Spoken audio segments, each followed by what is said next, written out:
4 بذور بتساعد على تقوية الذاكرة والتركيز أيام المراجعة والامتحانات. بذور السمسم تعتبر من البذور المهمة في تقوية الذاكرة والتركيز أيام المراجعة والامتحانات، عشان في بذور السمسم دهون صحية وفيتامينات زي فيتامين بي 6، فيساعد على حماية المخ من تلف الخلايا العصبية ويساعد في الوقاية من مرض الزهايمر. ومن فوائد بذور السمسم بيساعد على تنظيم عملية الهضم وتقوية الجهاز الهضمي ويقلل الإصابة بالإمساك، عشان بيساعد على تنظيف القولون وطرد السموم من الجسم. وتعتبر بذور السمسم مهمة في تقوية العظام، عشان بذور السمسم فيها كالسيوم وزنك. وكمان بذور السمسم بتساعد على زيادة الطاقة في الجسم وتساعد على تقوية المناعة، عشان في بذور السمسم فيتامين بي وفيتامين اي وعناصر غذائية زي الحديد والمغنيسيوم. واخر معلومة هقولها لكم عن فوائد بذور السمسم انه بيساعد على تقليل الكوليسترول في الدم، فيقوي عضلة القلب والأوعية الدموية، عشان في بذور السمسم دهون صحية. وعشان نشتري بذور السمسم بتكون موجودة عند العطار أو في السوبر ماركت أو من أي موقع أونلاين. وعلى فكرة ممكن ناكل السمسم بطرق كتير، زي نضيفه على السلطة أو الشوربة، أو نستعمل الطحينة في الوجبات، أو نستعمل زيت السمسم في تجهيز الوجبات، أو ممكن نضيف بذور السمسم على العيش والمخبوزات، أو ممكن نشتري حلاوة طحينية. وأنصحكم ناكل السمسم بكميات معينة، وهي 15 جرام، يعني تقريبا 3 معالق كبيرة في اليوم. وبلاش كميات أكبر من كده، عشان ليه آثار جانبية زي طفح جلدي ودوخة وإسهال وصعوبة التنفس وزيادة الوزن وحصوات في الكلى والنقرس. وبكده يبقى احنا عرفنا مع بعض فوائد بذور السمسم، وأهمها إنها بتساعد على تقوية الذاكرة والتركيز أيام المراجعة والامتحانات بإذن الله.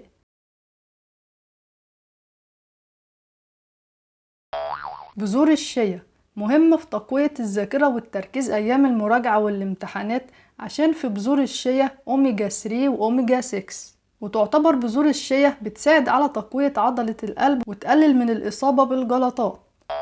ومن فوائد بذور الشيا إنها بتقلل من أعراض الاكتئاب والشعور بالقلق أيام المراجعة والامتحانات، عشان بذور الشيا فيها مغنيسيوم. وكمان في بذور الشيا فيتامينات ومعادن بتساعد على تقوية الأعصاب زي فيتامين اي. وتعتبر بذور الشيا بتساعد على زيادة الطاقة في الجسم، عشان فيها عنصر الحديد. وكمان بذور الشيا فيها ألياف بتساعد على الشعور بالشبع وتقوية الجهاز الهضمي وتعالج الإمساك وتساعد على تقليل الوزن. وممكن نشتري بذور الشيا من عند العطار أو السوبر ماركت أو من أي موقع أونلاين. وأنصحكم بأكل كمية مناسبة من بذور الشيا، وهي معلقة لحد 3 معالق كبيرة في اليوم.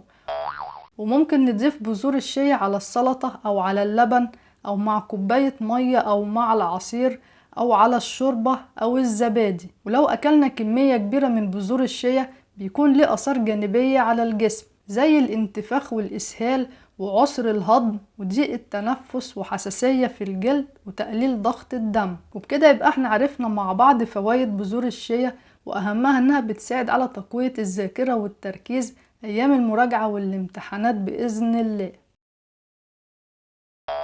بذور القرع أو اليقطين أو اللب الأبيض مهمة في تقوية الذاكرة والتركيز أيام المراجعة والامتحانات، عشان بذور القرع بيكون فيها زنك بيساعد على تحسين مهارات التفكير وتقوية عمل المخ. ومن فوائد بذور القرع أو اليقطين إنها بتساعد على تقوية الأعصاب والعضلات وبتقوي المناعة، عشان فيها عنصر المغنيسيوم فتساعد على زيادة النشاط في الجسم. ومن فوائد بذور القرع أو اليقطين إنها بتحسن المزاج وتقلل الشعور بالاكتئاب، خصوصا أيام المراجعة والامتحانات. وتعتبر بذور القرع أو اليقطين مهمة في الوقاية من أمراض القلب، وبتساعد على تقليل نسبة الكوليسترول في الدم، عشان فيها فيتامين اي وألياف وأوميجا 3 وأوميجا 6. وأنصحكم بأكل كمية مناسبة من بذور القرع أو اليقطين، وهي ربع كوباية في اليوم. وأكتر من كده بيكون ليه آثار جانبية زي زيادة الوزن وإمساك وغازات. وممكن نستعمل بذور اليقطين ونضيفها على الزبادي أو سلطة الفاكهة أو الشوربة أو السلطة، أو نضيفها مع العصير. وبكده يبقى احنا عرفنا مع بعض فوائد بذور القرع أو اليقطين، وهي تقوية الذاكرة والتركيز أيام المراجعة والامتحانات بإذن الله. بذور الكتان من البذور المهمة في تقوية الذاكرة والتركيز أيام المراجعة والامتحانات عشان في بذور الكتان أوميجا 3 وأحماض بتساعد على تنظيم عمل الدورة الدموية في المخ وخلايا المخ والأوعية الدموية، فتساعد على تقوية الذاكرة والتركيز. ومن فوائد بذور الكتان إنها بتساعد على تقليل ضغط الدم. وكمان عايزة أقول لكم إن بذور الكتان مهمة في تقوية الجهاز الهضمي وعلاج الإمساك، وبتساعد في تنظيم حركة الأمعاء. وتعتبر الألياف والدهون الموجودة في بذر الكتان بتساعد في الشعور بالشبع لفترة طويلة، وده بيساعد على تقليل الوزن. ومن فوائد بذر الكتان إنه بيساعد على علاج التهاب المفاصل عشان بذور الكتان فيها أوميجا 3 المهم في تقوية المفاصل. وعلى فكرة ممكن نشتري بذور الكتان أو زيت بذر الكتان من عند العطار أو السوبر ماركت أو من أي موقع أونلاين.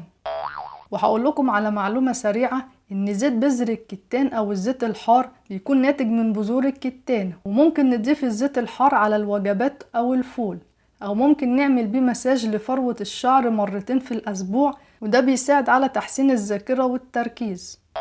وأنصحكم بأكل كمية مناسبة من بذر الكتان، وهي 4 أو 5 معالق صغيرة في اليوم، ونضيفها مطحونة على السلطة أو الكحك أو العصير، عشان أكتر من كده بيكون ليه آثار جانبية زي الإمساك واضطرابات في الجهاز الهضمي.